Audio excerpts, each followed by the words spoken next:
I believe we are watching the demise of the ICC before our eyes. When absurdity reaches a certain level, it just falls off the cliff.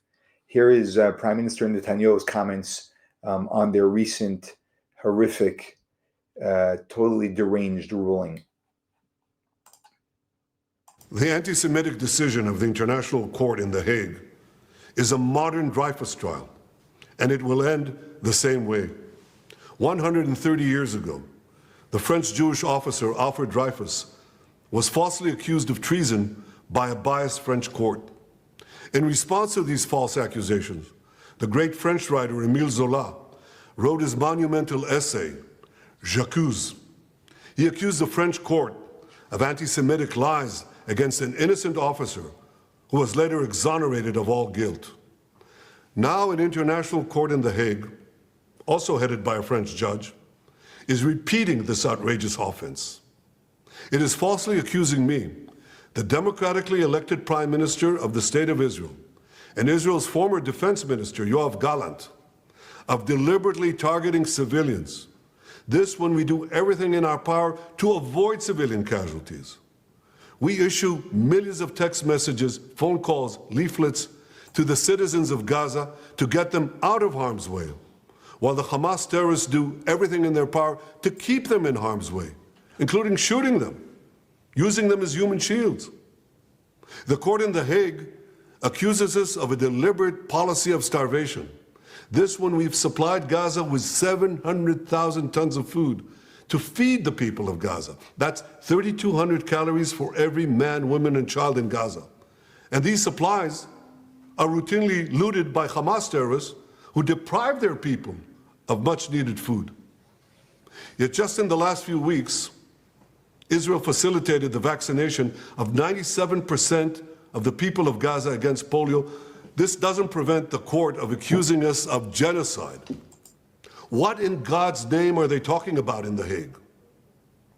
The truth is simple.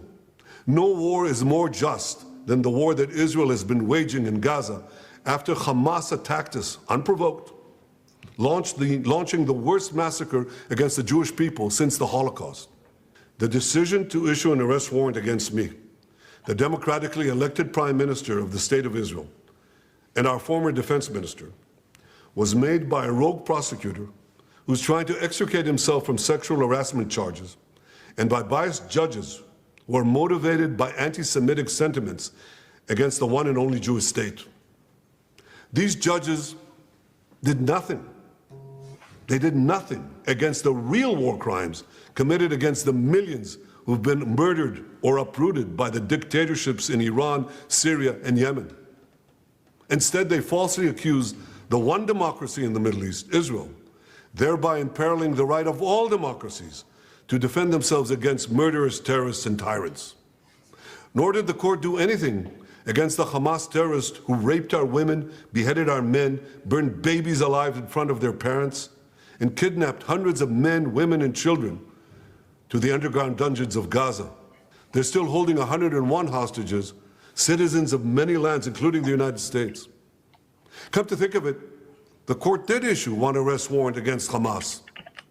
Now hear this.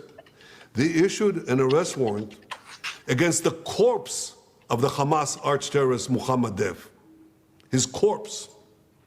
What an absurdity. No biased anti-Israel decision in The Hague will prevent the State of Israel from defending its citizens. And I want to thank our many friends around the world, especially those in the United States, who've condemned this outrage and who have said that this decision will have severe consequences for the ICC and those who cooperate with its decision. Israel will not recognize the validity of this decision. We will continue to do everything we must do to defend our citizens and defend our state against Iran's axis of terror, Iran and its terrorist proxies, which include Hamas, Hezbollah, the Houthis, and others. Our enemies are your enemies, and our victory will be your victory, the victory of civilization over barbarism and tyranny. I'd say to Prime Minister Netanyahu, we stand behind you, we stand with you, and the level of absurdity coming out of the ICC and coming out of the UN It's reaching new, greater and greater heights daily. In the last day, both in the UN and the ICC, the level of absurdity is so ridiculous that it's indefensible, and it doesn't even leave room for people to stand with them. Until now, the U.S., Israel, trying to work with these, entities. It's impossible to work with them. And that is why I believe that this is going to be the beginning of the collapse of both of these entities. These entities both are complicit in terrorism, and they have become so absurd and so brazen, with claims that have absolutely no basis whatsoever and defy any logic whatsoever, that this is where the collapse begins. May, in fact, we witness that, because they are the destruction of democracy and decency in the world.